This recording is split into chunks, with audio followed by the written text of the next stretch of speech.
Welcome to the Consulting Leaders Podcast, where we talk about the business of consulting. Whether you're looking to grow your practice or learn from the stories of leaders in consulting, you're in the right place. I'm your host, Guillaume Jouvencel, ex-PwC and co-founder of GHA Marketing. Join me as I interview the best consultants in their niche. Let's get on with the show.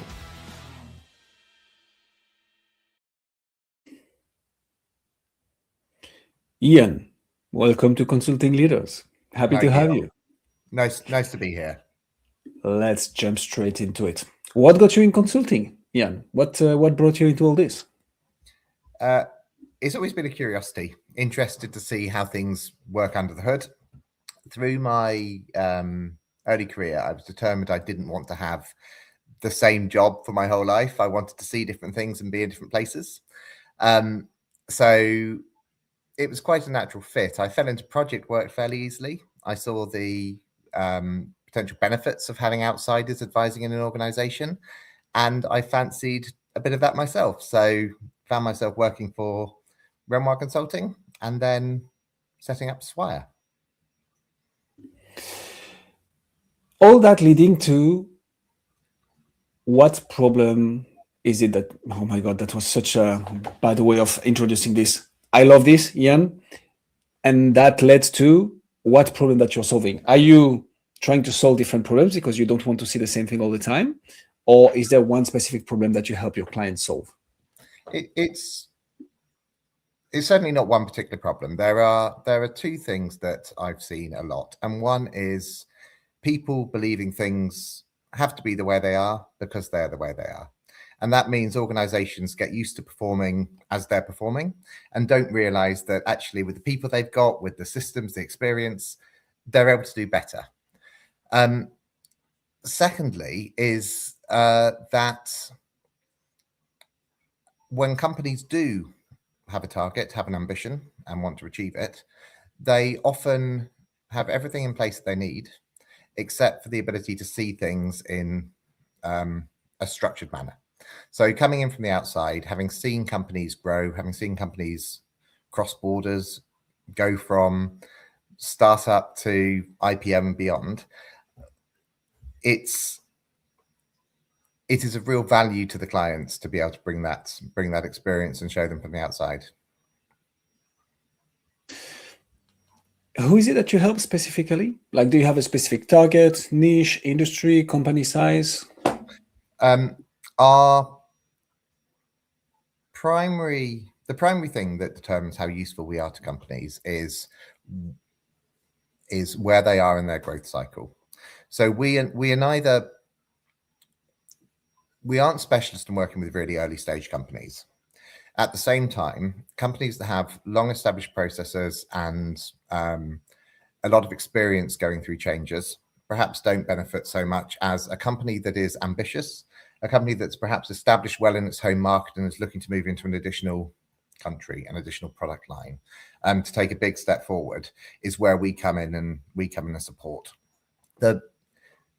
The key that we, by which I mean Swire, which is obviously much more than I am, brings is an understanding of different international markets, an understanding of how to find a niche in the Middle East if you're an Indian company, how to expand into India if you're an aerospace aerospace player.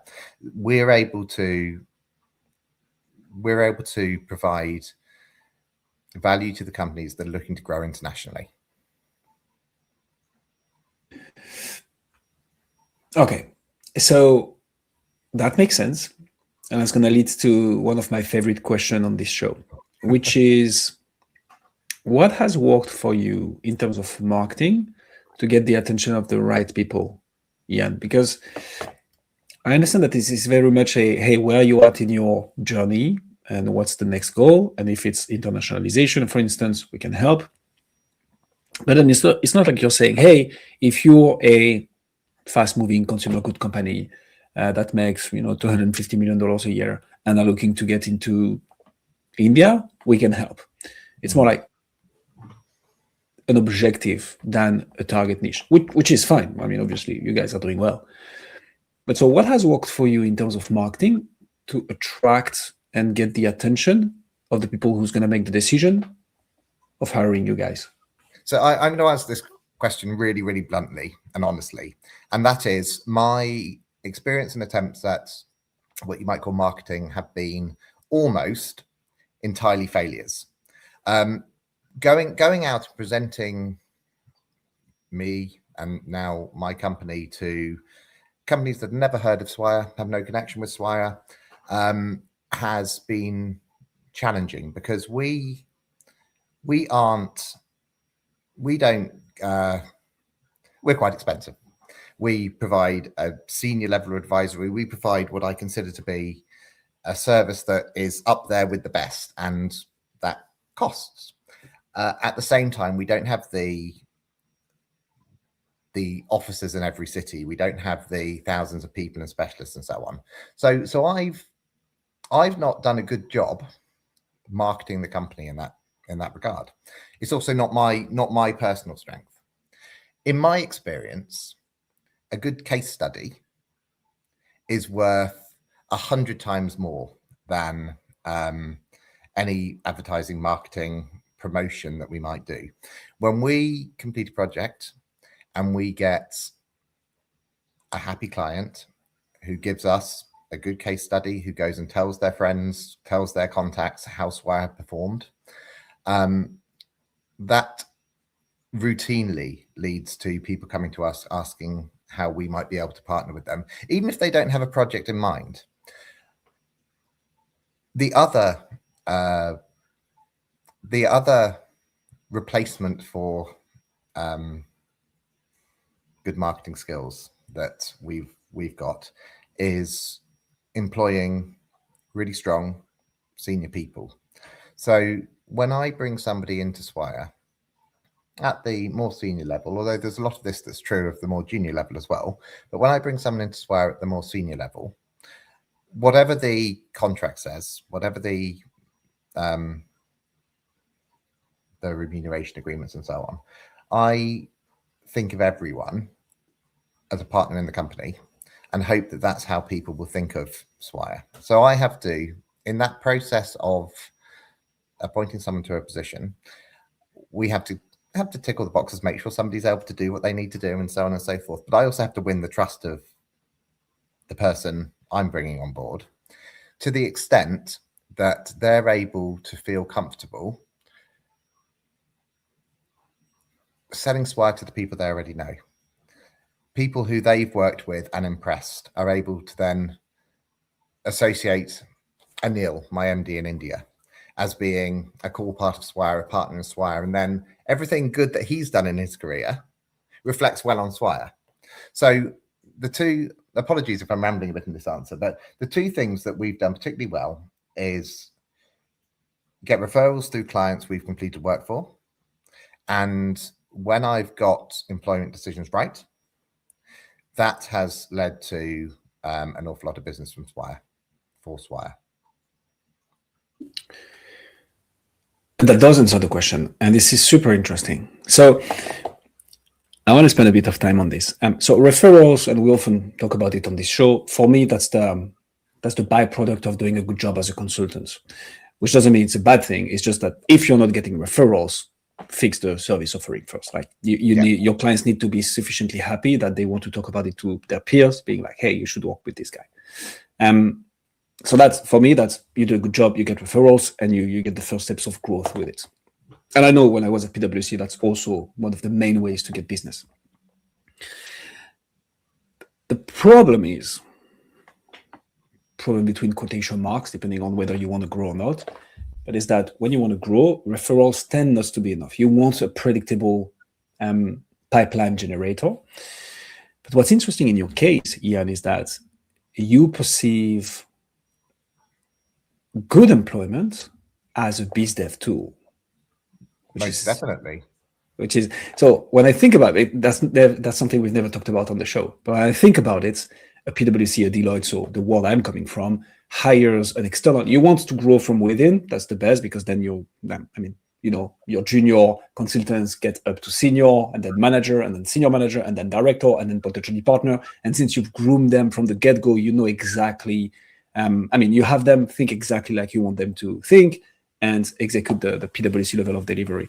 But a play is sometimes to indeed M&A, so you purchase a consulting company firm that has a know-how that you don't, or a target account, or you pouch a partner, someone who you know will bring you business. Also the case in big law firms and so on.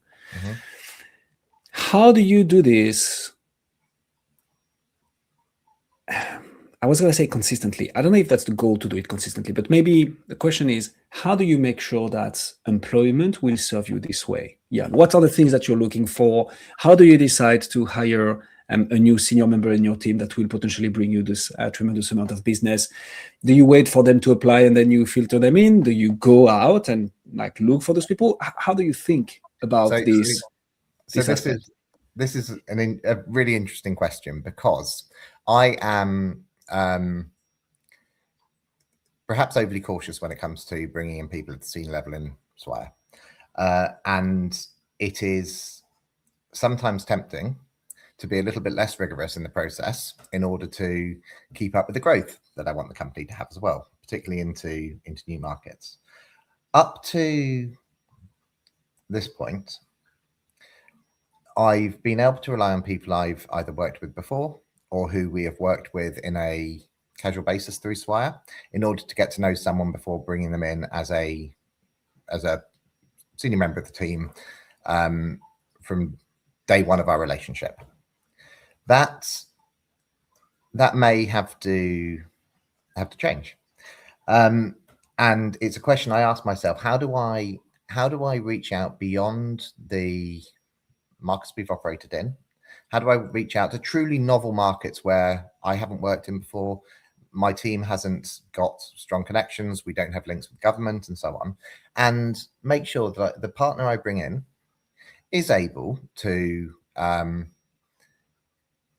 keep all the values that I see so important to Swire as we grow there. At the moment, the only way I'm seeing to do that is to physically spend time working with somebody on a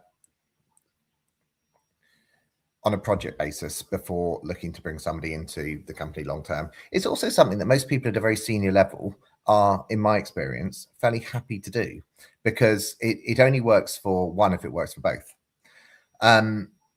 It's important to be extremely clear on expectations both ways. It's absolutely essential to make sure there is complete transparency and honesty in all the relevant areas from day one. But I don't have a solution yet to how I would continue growing the company when it's beyond my ability to get to know somebody, how they work in that close manner. That will come down the line. I have some really strong partners in Swire, some really strong senior people in the company, and I think their guidance and their relationships and their opinions of other people will be something I can trust, and something I do trust actually in some examples. But it isn't something I've had to push beyond people I'm able to get to know quite well personally and see how they work before bringing them into the senior management. That would make sense. In that particular, so referral, I understand, pretty much straightforward. How do you move from you're hiring, onboarding a new senior leader, you have business opportunities coming from it. So how do you move from those opportunities to a call, a sales conversation, an SOW, a letter of engagement? How does sales motion look like for you at Swire? It's about making sure the product that we take to somebody is well prepared and sensible at the beginning. If we're trying to sell something to somebody, I think we're on a loser. I think if we present something to somebody that makes sense for all parties, that sales cycle doesn't feel so much like a sales cycle. It feels an integral part of that early stage business analysis. We just need to align on, is what we're offering what the prospective client wants. And if it's not, we need to be honest about it. I've got no issue. I don't talk to any of my partners, my staff, about percentage of leads that are closed or anything like that. I have no interest in that whatsoever. What we talk about is, more than anything, hitting the commitments we make in a project. We're not at the size where we need to have dozens and dozens of big projects going on at any one time.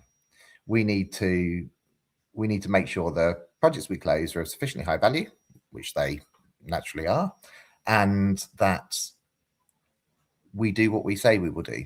So it is about making sure that we have all the detail that somebody would want about what we're able to do, make sure we're able to justify why we are able to do it, which is obviously easy if it's something we've done before. If it's something new, then we need to make sure internally we know why we're confident we'll be able to deliver on it. And then presenting that information, if it is aligned with what a prospective client is looking for, quite naturally leads to conversations rather than sales calls.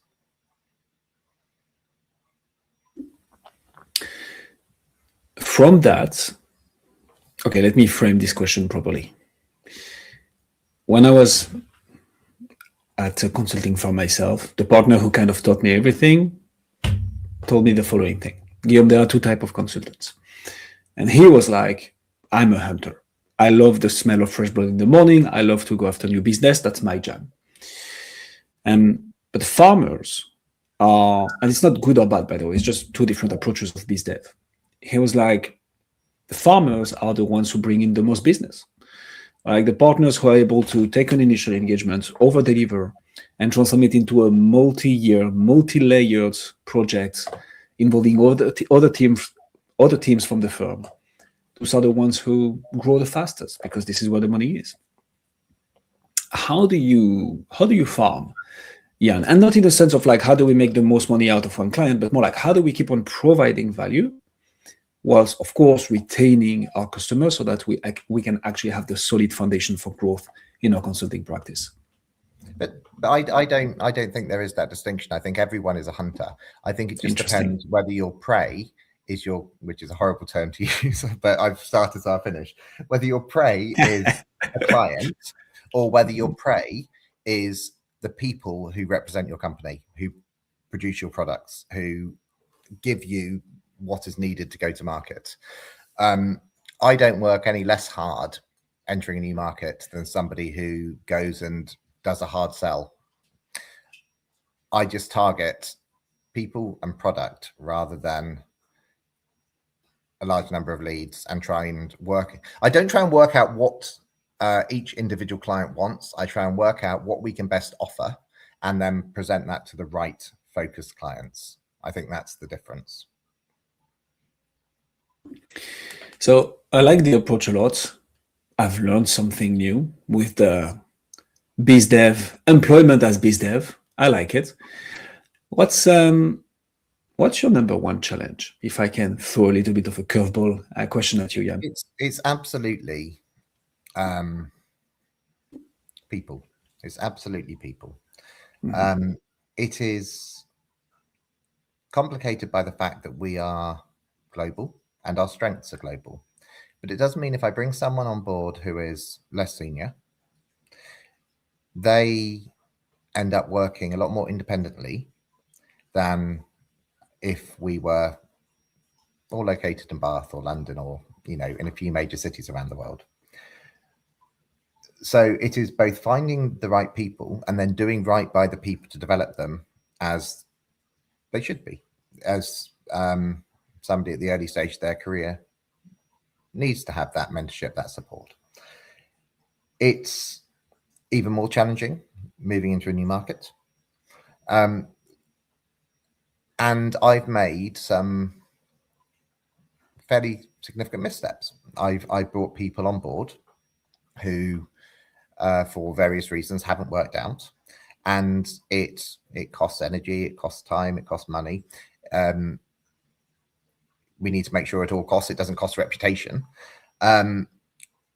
But finding people who are able to deliver what they believe they're able to deliver with the environment which we're able to provide, which is an awful lot of independence to everyone, whatever level of the company they're at, is the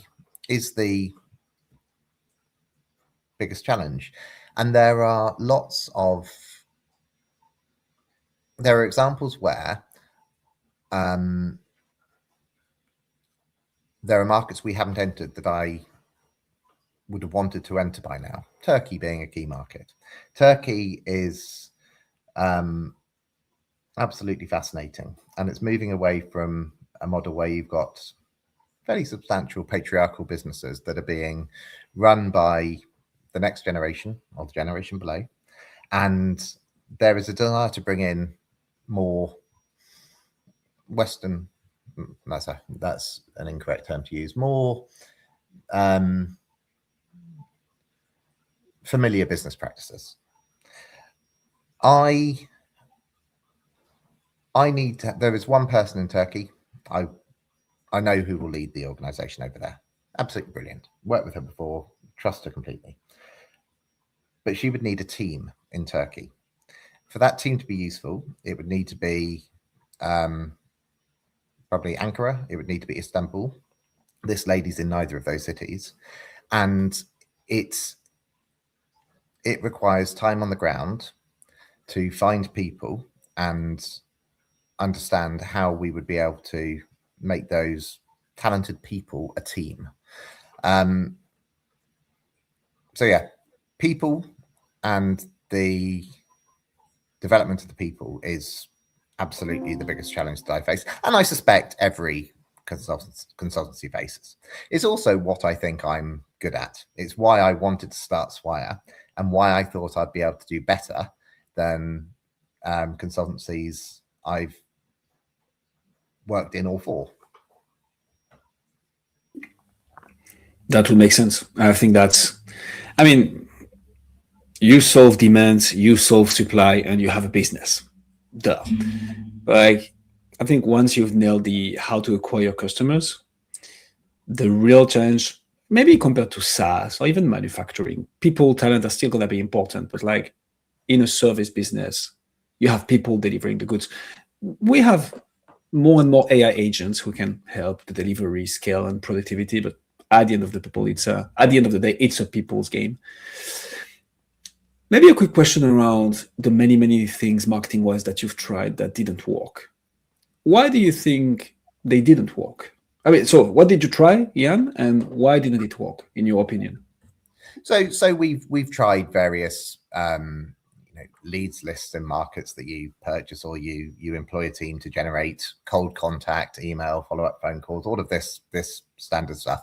I tried what my previous employer did, which was find stuff to put into the pipeline, take them through the pipeline, hand over to the various stages of the business.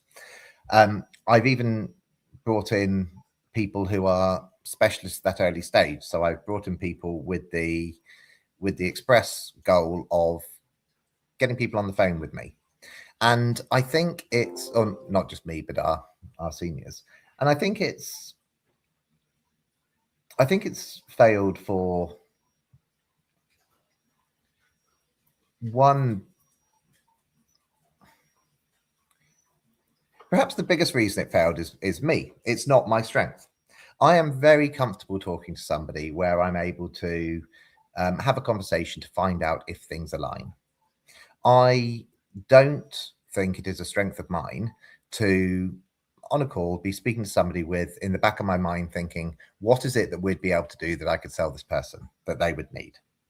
I prefer to spend the time and the detail working out a very solid offering of what we can do, then take a conversational approach, take a fairly straightforward approach to discussing with somebody, is this what you want? Now, I suspect there are people we should be having conversations with who would be aligned with that product, if you like, that we're not.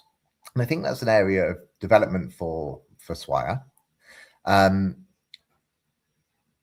But it also links back to the previous point, which is the biggest challenge is finding the right people. And at the moment, I do not have anyone hanging around wanting work. I could, if I were able to bring on 2 more senior people tomorrow, they would both have full pipelines already. So I do want Swire to grow, and I do want us to move to the stage where we are penetrating new markets where we don't just have all these connections and referrals and so on. And I think it is something that I will need to face up to there. But I've also seen plenty of examples of consultancies losing their integrity, might be too unkind a word, but losing their soul by prioritizing growth of client base over the growth of the intellectual property within that company, the human capital within the company. So we are still a young company. We're only a few years old, and at this stage, I think if we focus on doing a good job for our clients every time, and I have good people in the company, and I spend my attention making sure that we keep bringing in good people to the company, I think the growth, whilst it might not quite take care of itself, I think it will see it is good for now. It is good for now. There are lots of challenges I'm going to have in the company as we mature, as we grow. But at the moment, I don't actually feel selling more product is one of those challenges. Amen to that. On the on the other side of the medal coin, what's the biggest opportunity that you see? And you cannot answer people, Ian, because I understand. No, I won't be so predictable or boring. It's definitely more geographies coming online. It's Okay. the international marketplace expanding. India is a major part of what we do, and Interesting. a lot of that is internal, but India's expanding beyond its borders. It's getting a hugely increased influence and presence in other markets. Yeah. I want us to be part of that. The Middle East is becoming a huge hub. I've spent time in Ukraine to be prepared for the surge of business that will come when it's finally in a position where it's able to move on. Every part of the world should be a part of the global economy, and there are many parts of the world where they are either just taking those initial steps or are soon to be, taking those real steps to join. And that's where Swire is able to support in its most enthusiastic and beneficial way. Ian Redding, ladies and gentlemen. Ian, if people want to find out more about you, see what you do, where should they go? SwireConsulting.com, LinkedIn or anything, but feel very free to send me an email. I'm Ian@SwireConsulting.com, and really interested to have conversations with people, whether it's around experiences, whether it's around collaborations, partnerships, client, employee, whatever. So I'm really accessible, very happy to have any conversations that might come out of this. Feels like a very people-focused person. We'll put all the links in the description. I'm saying this as a compliment, obviously. We'll put all the links in the description. I can say one thing for sure is that you've gained at least one new connection on LinkedIn out of this interview, Ian. Me, I just added you. Excellent. Thank you so much for coming on Consulting Leaders. Great. Good speaking to you, Guillaume.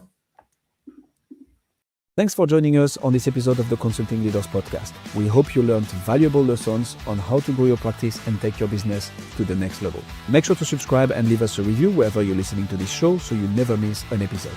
To apply and be a guest on the show, click the link in the description. See you next time.